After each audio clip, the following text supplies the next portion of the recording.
नमस्कार, खबरें दनादन में आपका स्वागत है। आपके साथ मैं हूं जीनत सिद्दीकी। चले देखते हैं फटाफट अंदाज में तमाम खबरों को। आज मेरठ में बीजेपी की एक बड़ी बैठक होने वाली है, जिसमें बीजेपी अध्यक्ष अमित शाह भी शामिल हो सकते हैं। माना जा रहा है कि इस बैठक में पश्चिमी उत्तर प्रदेश की लोकसभा सीटों पर उम्मीदवारों को लेकर मंथन होगा। बैठक में सीएम योगी प्रदेश अध्यक्ष के साथ तमाम बड़े नेता होंगे। 16 मार्च को दिल्ली में बीजेपी केंद्रीय चुनाव समिति की बैठक के पहले ये बैठक काफी महत्वपूर्ण मानी जा रही है। सुप्रीम कोर्ट के निर्देश पर अयोध्या मामले में बातचीत के जरिए हल निकालने की कवायद जारी है। मध्यस्थता पैनल और अयोध्या मामले के पक्षकारों के बीच एक अहम बैठक हुई। बैठक के बाद पक्षकारों ने मीडिया से दूरी बनाए रखी। आज फिर से दोनों के बीच बातचीत हो सकती है। लोकसभा चुनाव से पहले प्रधानमंत्री नरेंद्र मोदी ने ब्लॉग लिखकर लोगों को वोट की ताकत बताई। अपने ब्लॉग में प्रधानमंत्री मोदी ने नेताओं, फिल्मी कलाकारों, खिलाड़ियों, धर्मगुरुओं और मीडिया से अपील की है। साथ ही प्रधानमंत्री ने एक ट्वीट भी किया, जिसमें लिखा है कि आइए एक ऐसा वातावरण बनाते हैं जहां वोटर कार्ड पाना और वोट देना गर्व की बात हो। सब लोग इसको लेकर उत्साहित हो। माहौल ऐसा बने कि वोट नहीं कर पाने वाले व्यक्ति को पश्चाताप। अखिलेश यादव ने पीएम मोदी के ट्वीट का जवाब देते हुए लिखा है, दिल खुश हुआ कि प्रधानमंत्री जी महागठबंधन से अपील कर रहे हैं, ज्यादा मतदान करें और नया प्रधानमंत्री चुनें। मुख्यमंत्री योगी आदित्यनाथ प्रचार के मामले में कई कद्दावर नेताओं पर भारी पड़ रहे हैं। प्रचार के लिए पीएम मोदी और अमित शाह के बाद योगी की बम्पर डिमांड हो रही है। खबर है कि सीएम योगी लोकसभा चुनाव में देश भर में 200 से ज्यादा रैलियां करेंगे। बीजेपी इलेक्शन कैंपेन कमेटी के पास योगी की रैली को लेकर हाई डिमांड आ रही है। यूपी के साथ उत्तराखंड, राजस्थान, त्रिपुरा, कर्नाटक, गुजरात में योगी तूफानी सभाएं करेंगे। कांग्रेस ने 21 उम्मीदवारों की दूसरी लिस्ट जारी की है, जिसमें यूपी से 16 और महाराष्ट्र से 5 उम्मीदवार शामिल हैं। इन 16 लोगों की लिस्ट में मुरादाबाद से राज बब्बर, सुल्तानपुर से संजय सिंह, प्रतापगढ़ से रत्ना सिंह, कानपुर से श्री प्रकाश जायसवाल, बहराइच से सावित्री फूले और मिर्जापुर से ललितेश पति त्रिपाठी शामिल। लखनऊ में अखिलेश यादव ने की मायावती से मुलाकात। सूत्रों के हवाले से खबर है कि सपा बसपा गठबंधन रायबरेली और अमेठी सीट पर भी उम्मीदवार उतार सकता है। लखनऊ में अखिलेश मायावती की करीब 1 घंटे 40 मिनट तक चली मुलाकात के बाद ऐसे कयास लगाए जा रहे हैं कि आज जो बीएसपी की मीटिंग होने वाली है और उससे पहले बुधवार को ही बैठक बहुत खास रही। कांग्रेस अध्यक्ष राहुल गांधी ने चेन्नई के स्टेला मैरिस कॉलेज में छात्राओं से संवाद किया। आजरा नाम की एक छात्रा के सवाल पर राहुल ने ऐसा कमेंट किया कि पूरे हॉल में मौजूद लोग खिलखिलाकर हंस पड़े। खुद ही सुनिए आजरा ने किस तरीके से राहुल से सवाल किया। रॉबर्ट वाड्रा पर पूछे गए सवाल के जवाब में राहुल गांधी ने कहा है कि रॉबर्ट वाड्रा पर लगे आरोपों की जांच होनी चाहिए, लेकिन राफेल घोटाले में पीएम मोदी की भी जांच होनी चाहिए।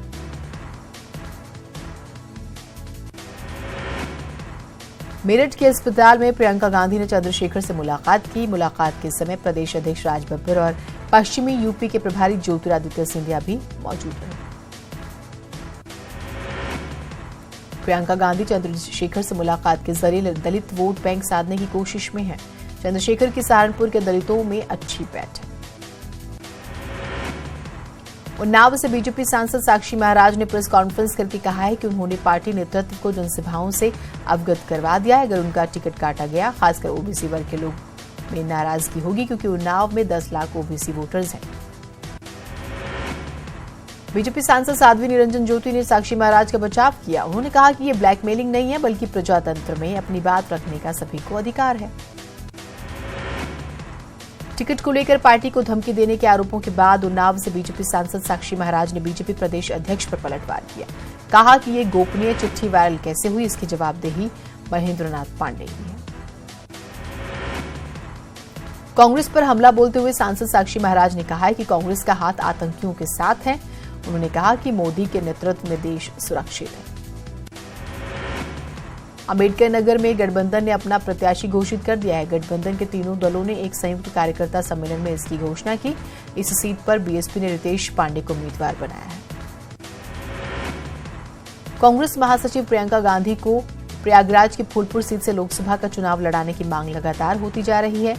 पार्टी के मंडल प्रभारी नसीमुद्दीन सिद्दीकी जब कार्यकर्ताओं की नब्ज टटोलने प्रयागराज पहुंचे तो उनके सामने भी ज्यादातर स्थानीय नेताओं ने प्रियंका को ही फूलपुर से चुनाव लड़ाने की मांग की। भीम आर्मी चीफ चंद्रशेखर का कहना है कि यूपी सरकार के इशारे पर उनकी पदयात्रा रोकी गई। उन्होंने कहा कि मुलायम सिंह यादव पीएम पर बयान देकर लोगों को कंफ्यूज कर रहे हैं। चंद्रशेखर ने कहा है कि पदोन्नति में आरक्षण के मुद्दे पर अखिलेश यादव अपना स्टैंड क्लियर करें। भीम आर्मी चीफ ने कहा है कि प्रधानमंत्री के सामने उनकी पार्टी उम्मीदवार उतारेगी और अगर प्रत्याशी नहीं मिला तो खुद चुनाव लड़ेंगे। एसपी नेता आजम खान को योगी सरकार की तरफ से बड़ा झटका मिला है। जिला प्रशासन ने भारी पुलिस बल के साथ स्कूल की बिल्डिंग के एक भाग को कहते हुए खाली करवा दिया कि सरकारी यूनानी अस्पताल पर आजम खान के ट्रस्ट के जरिए चलाए जा रहे रामपुर पब्लिक स्कूल ने अवैध कब्जा कर रखा है। कैबिनेट मंत्री ओम प्रकाश राजभर ने बलरामपुर में एक कार्यक्रम में कहा है कि गरीबों को राष्ट्रवाद समझ नहीं आता है। जिसके पास 2 वक्त की रोटी ना हो वो राष्ट्रवाद क्या जाने। उन्होंने बीजेपी के राष्ट्रवाद पर तंज कसते हुए कहा कि सभी पार्टियां अपना दाव आजमा रही हैं और बीजेपी का राष्ट्रवाद चुनावी दाव है। सपा के राष्ट्रीय महासचिव रामगोपाल ने फिरोजाबाद में एक कार्यकर्ता सम्मेलन में बीजेपी पर निशाना साधते हुए कहा कि बीजेपी लोगों की आंखों में धूल झोंककर और झूठे वायदे करके वोट लेने की कोशिश कर रही है। रामपुर में 6 मार्च को लोक निर्माण विभाग द्वारा उर्दू गेट गिराए जाने के खिलाफ इलाहाबाद हाईकोर्ट में जनहित याचिका दाखिल की गई। याचिका में आरोप लगाया गया है कि उर्दू गेट के निर्माण में पीडब्ल्यूडी के सभी मानकों का पालन किया गया था। सपा शासनकाल में साल 2015 में उर्दू गेट का निर्माण कराया गया था। बीजेपी नेता आकाश सक्सेना ने शिकायत की थी कि नियम के विरुद्ध गेट बना है, जिसके बाद विभाग ने उर्दू गेट तोड़ने की कवायद की। चित्रकूट में कृषि राज्य मंत्री राजेंद्र प्रताप उर्फ धुन्नी सिंह ने पार्टी कार्यकर्ताओं के साथ चुनाव को लेकर बैठक की। उन्होंने कहा कि जैसा काम देश में प्रधानमंत्री नरेंद्र मोदी जो हैं कर रहे हैं, हमें उनके जैसा प्रधानमंत्री और मुख्यमंत्री योगी आदित्यनाथ जैसा मुख्यमंत्री नहीं मिल सकेगा। बीजेपी नेता विनय कटियार ने राम मंदिर पर सुलह समझौते की कोशिशों का स्वागत किया, लेकिन कहा कि मस्जिद का निर्माण सरयू के उस पार हो तो हम भी सहयोग करेंगे। उन्होंने कहा कि श्रीराम जन्मभूमि की मुक्ति के लिए अब तक 3.5 लाख लोगों ने कुर्बानी दी है। अयोध्या में रामकोट की तैयारियों को लेकर विक्रमादित्य महोत्सव समिति की बैठक हुई। बैठक में पूर्व राज्यसभा सांसद विनय कटियार समेत अयोध्या के सभी संत और महंत शामिल हुए। निर्णय लिया गया है कि रामकोट की परिक्रमा 5 अप्रैल को होगी। एएमयू एक बार फिर से विवादों में घिर गया है। आरोप है कि एएमयू में एक छात्र ने एक छात्रा को थप्पड़ मार दिया था, जिसके बाद विवाद बढ़ गया। फिलहाल पुलिस इसकी जांच कर रही है। चित्रकूट प्रशासन ने मतदान की तैयारियों को लेकर पोलिंग पार्टियों को वीवीपैट का पहली बार प्रशिक्षण दिया। प्रशिक्षण में 73 प्रशिक्षकों ने भाग लिया। चुनाव आयोग द्वारा लोकसभा चुनाव की तारीखों के शंखनाद के बाद से ही मतदाताओं को जागरूक किया जा रहा है। शाहजहांपुर के डीएम ने मतदाताओं को जागरूक करने के लिए एक अनोखी पहल की है, जिसकी वजह से प्रशासन कर्मचारियों को न केवल गांव-गांव जाकर जागरूक कर रहे हैं, बल्कि पत्र भी बांट रहे हैं। फिरोजाबाद में आचार संहिता लागू होने के बाद भी टोंडला क्षेत्र में राजनीतिक दलों के पोस्टर बड़ी संख्या में लगे हुए हैं। साथ ही बाल पेंटिंग भी हो रही है। ऐसे में अफसरों की कार्यप्रणाली पर सवाल उठ रहे हैं। झांसी में एक महिला ने अपने शराबी पति की गला रेतकर हत्या कर दी। मृतक के बेटे ने पुलिस को बताया कि झगड़ा होने के बाद उसकी मां ने उसके पिता की हत्या की।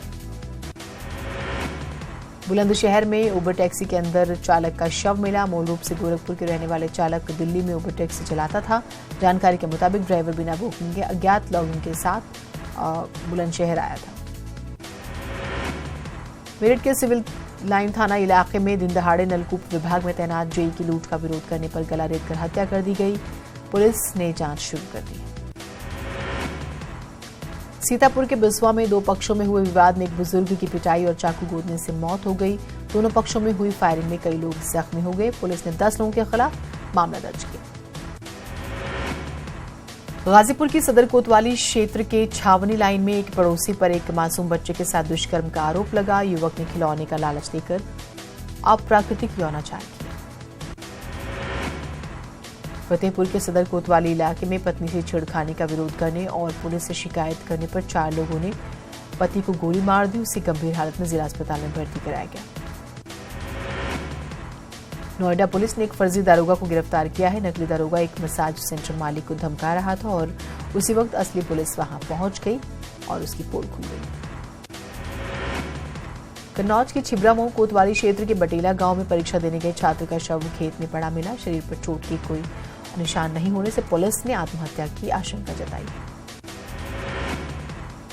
गोरखपुर की क्राइम ब्रांच टीम ने छापेमारी के दौरान नकली अंग्रेजी शराब फैक्ट्री का भंडाफोड़ किया है। छापेमारी के दौरान मौके से लाखों की निर्मित नकली शराब बरामद की गई।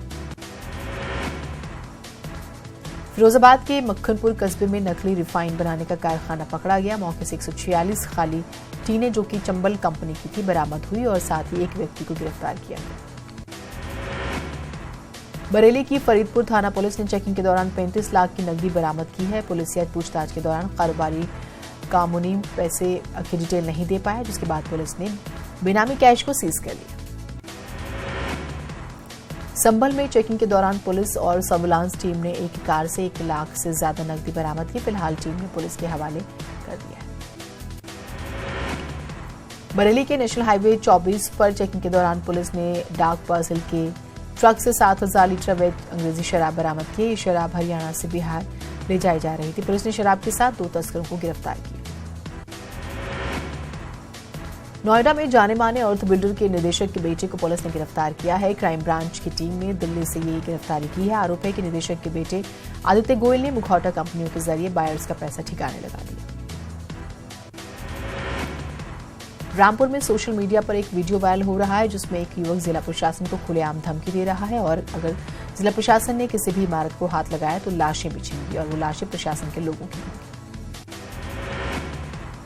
गोरखपुर में पुलिस ने शेषनाथ मौर्य की हत्या का खुलासा किया। पुलिस का दावा है कि शेषनाथ की हत्या उसकी शादीशुदा प्रेमिका ने अपने पति के साथ मिलकर की और हत्या के बाद सबूत मिटाने के लिए उसे जमीन में दफना दिया। शामली के झिंझाना थाना इलाके में अज्ञात 3 युवकों के शव मिलने से सनसनी फैल गई। काला माजरा के जंगलों में तीनों युवकों के शव गन्ने के खेत में पड़े मिले।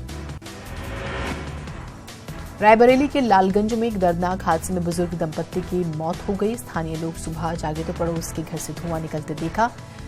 मामले की खबर फायर ब्रिगेड को दी गई।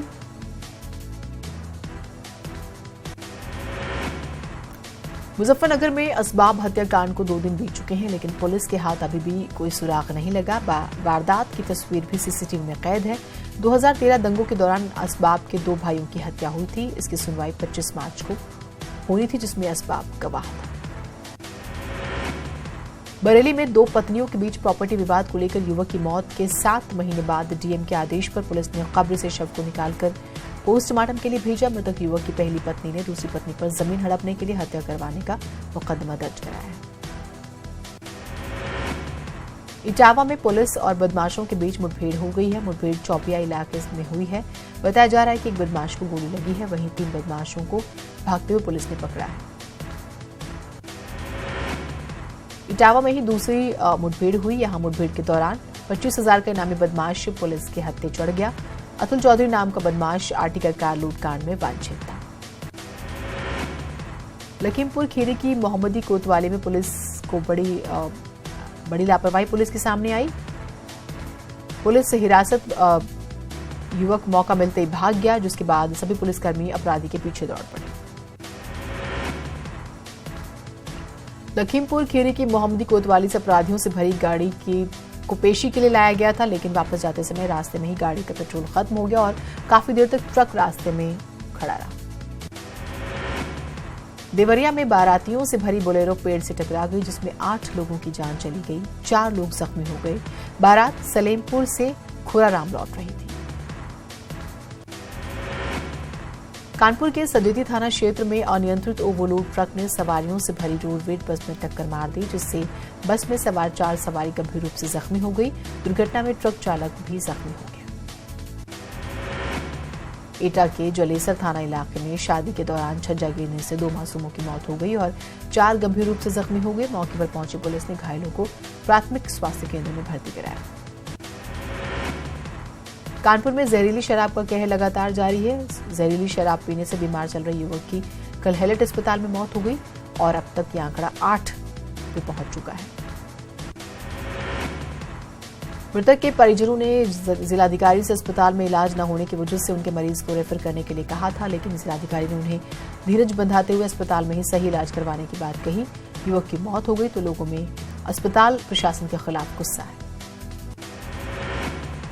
मथुरा के एक निजी अस्पताल में हंगामा हो गया। यहां इलाज करवाने आए लोगों ने अस्पताल प्रबंधन पर उगाही का आरोप लगाया। साथ ही आरोप ये भी है कि डॉक्टर्स की लापरवाही की वजह से महिला और उसके नवजात बच्चे की मौत हो गई। संभल में उस समय हड़कंप मच गया जब गैस भरते समय एक कार आग का गोला बन गई। भरी आबादी के बीच गैस डालने के दौरान लगी आग के बाद अफरा तफरी मच गई। उन्नाव की बांगरमऊ कोतवाली क्षेत्र में लखनऊ आगरा एक्सप्रेसवे पर अचानक बस में लगी आग से अफरा तफरी मच गई। बस में सवार करीब 70 यात्रियों ने किसी तरह से बाहर निकलकर अपनी जान बचाई। पीलीभीत में भालू ने ग्रामीण पर हमला कर दिया, जिसमें वो गंभीर रूप से जख्मी हो गया। ग्रामीणों को इसकी सूचना तब लगी जब वो टाइगर रिजर्व की ओर गए, जहां शख्स गंभीर रूप से जख्मी मिला। ललितपुर में जहां मोहरा में आबादी के बीच करीब 10 फीट लंबा मगरमच्छ घुस गया, उसे देखकर लोगों में दहशत फैल गई। कुछ लोगों ने हिम्मत दिखाई और उसे पेड़ से बांध दिया। मथुरा के बरसाना में आज लड्डू की होली होगी, जिसमें देश विदेश से आए राधा रानी के भक्त एक दूसरे पर हजारों टन लड्डू अबीर गुलाल उड़ाकर होली खेलेंगे। लड्डू होली को खेले जाने के पीछे मान्यता है कि भगवान श्री कृष्ण और नंदगांव की सिखाओं। देहरादून में बुधवार को बीजेपी चुनाव संचालन समिति की बैठक हुई। बैठक में लोकसभा चुनाव की 5 सीटों के प्रत्याशियों के लिए 36 नामों का पैनल बनाया गया और पैनल के नामों को शॉर्टलिस्ट कर 2 दिनों में हाईकमान को भेजने को कहा गया है। प्रदेश अध्यक्ष की अध्यक्षता में हुई इस बैठक में कई बड़े नेता नहीं पहुंचे, जिनमें पूर्व सीएम भगत सिंह कोश्यारी, विजय बहुगुणा, टिहरी से सांसद माला राज्य लक्ष्मी शाह, कैबिनेट मंत्री सतपाल महाराज, हरक सिंह रावत और मदन कौशिक शामिल हैं। बैठक में लोकसभा चुनाव प्रभारी थावरचंद गहलोत, सीएम त्रिवेंद्र सिंह रावत, पूर्व सीएम रमेश पोखरियाल निशंक, केंद्रीय मंत्री और अल्मोड़ा पिथौरागढ़ से सांसद अजय टमटा, राष्ट्रीय सचिव तीरथ सिंह रावत के साथ बीजेपी के महामंत्री भी मौजूद रहे। बीजेपी के उत्तराखंड में लोकसभा चुनाव प्रभारी थावरचंद गहलोत ने देहरादून में कहा है कि लोकसभा चुनाव के लिए बीजेपी पूरी तरह से तैयार है। 5 घंटे की बैठक में चुनाव की कार्य योजना तैयार की गई। संकल्प पत्र की पेटियां सभी विधानसभाओं में रखी गई। पौड़ी लोकसभा सीट से एडमिरल ओम प्रकाश राणा बीजेपी से चुनाव लड़ सकते हैं। एडमिरल राणा का नाम फिलहाल सबसे आगे चल रहा है और उन्हें बीजेपी टिकट दे सकती है। लोकसभा चुनावों की तैयारियों को लेकर अब बीजेपी की आज भी बैठक होगी। प्रदेश मुख्यालय में पार्टी के सभी 57 विधायकों की महत्वपूर्ण बैठक बुलाई गई है। पौड़ी से सांसद भुवन चंद खंडूरी के बेटे मनीष खंडूरी के कांग्रेस में शामिल होने की चर्चाओं पर बीजेपी प्रदेश अध्यक्ष अजय भट्ट ने कहा है कि इस बारे में उनको कोई जानकारी नहीं है। लोकसभा चुनाव के नजदीक आते ही अब आरोप प्रत्यारोप का दौर शुरू हो गया है। इससे बीजेपी भी अछूती नहीं है। विधायक कुंवर प्रणव चैंपियन ने निशंक को लेकर निशाना साधा और उन्हें बाहरी बता दिया। हरिद्वार में टिहरी और बाहरी के मुद्दे पर घमासान मच गया और सांसद रमेश पोखरियाल निशंक का कहना है कि टिकट मांगने का हक बूथ स्तर के कार्यकर्ताओं को भी है। उन्होंने कहा कि हरिद्वार से सांसद के टिकट के दावे पर किसी को शंका नहीं होनी चाहिए। प्रदेश में रविवार को कांग्रेस के उम्मीदवारों की सूची जारी की जा सकती है। इसका फाइनल फैसला राहुल गांधी की दून में होने वाली रैली के बाद लिया जाएगा। शनिवार को देहरादून में राहुल गांधी रैली करेंगे। लोकसभा चुनावों को देखते हुए टिहरी जिले की 6 विधानसभाओं में बीजेपी द्वारा अनुसूचित जाति, युवा मोर्चा और महिला मोर्चा के 16 से 18 मार्च तक कई सम्मेलन आयोजित किए जाएंगे। हर विधानसभा में आयोजित होने वाले सम्मेलनों के लिए पदाधिकारियों को जिम्मेदारी सौंप दी गई है। लोकसभा चुनावों को देखते हुए पुलिस और आयकर विभाग ने संयुक्त स्क्वाड टीम बनाई है, जो 24 घंटे चुनाव होने तक राज्यों और जिलों के बॉर्डरों पर तैनात रहकर हर आने जाने वाले वाहनों पर नजर रखेगी। लोकसभा चुनाव में केदारनाथ के पुनर्निर्माण के काम को लेकर भी श्रेय लेने की होड़ शुरू हो गई है। दोनों ही पार्टियां इसका क्रेडिट खुद को दे रही हैं। कांग्रेसियों का कहना है कि राज्य की हरीश रावत सरकार ने केदारनाथ का विकास किया। रामनगर में लोकसभा चुनावों को लेकर लोगों में कोई उत्साह नहीं है।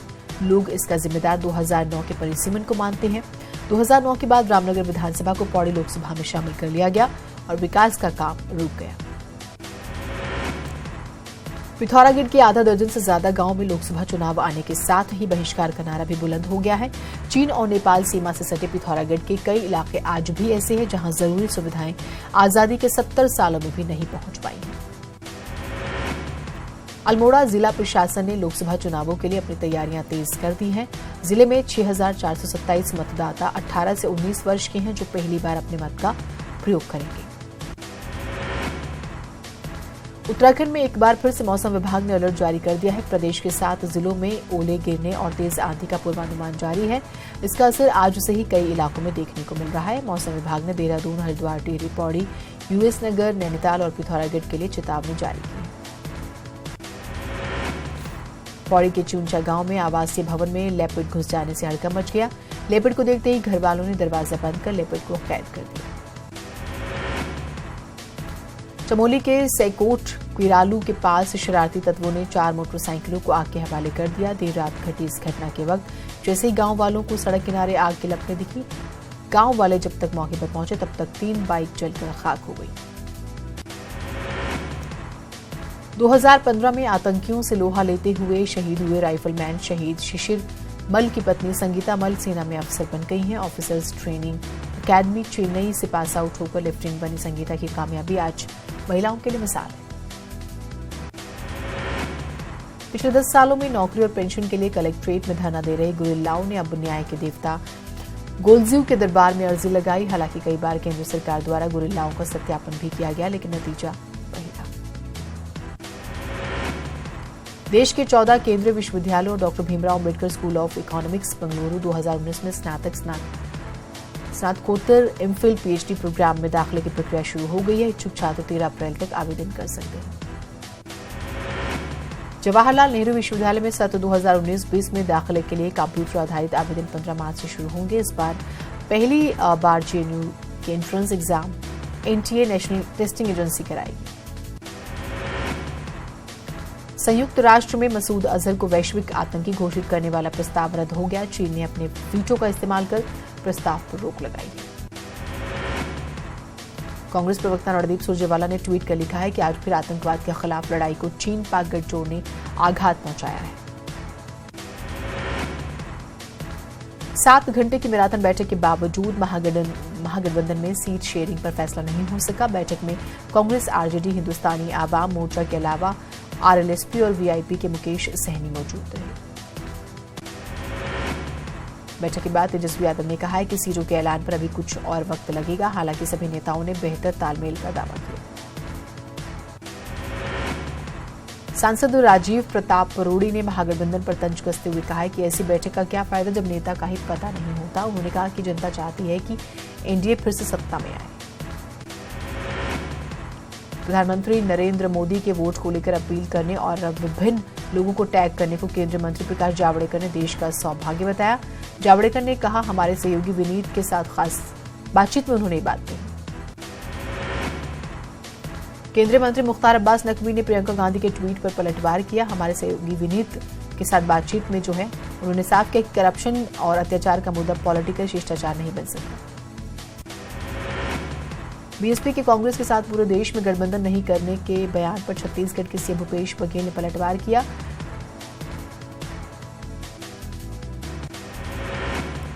मुजफ्फरपुर के औराई के अतरार गांव में आग का तांडव देखने को मिला। इस भीषण अग्निकांड में 50 परिवारों का आशियाना जलकर राख हो गया।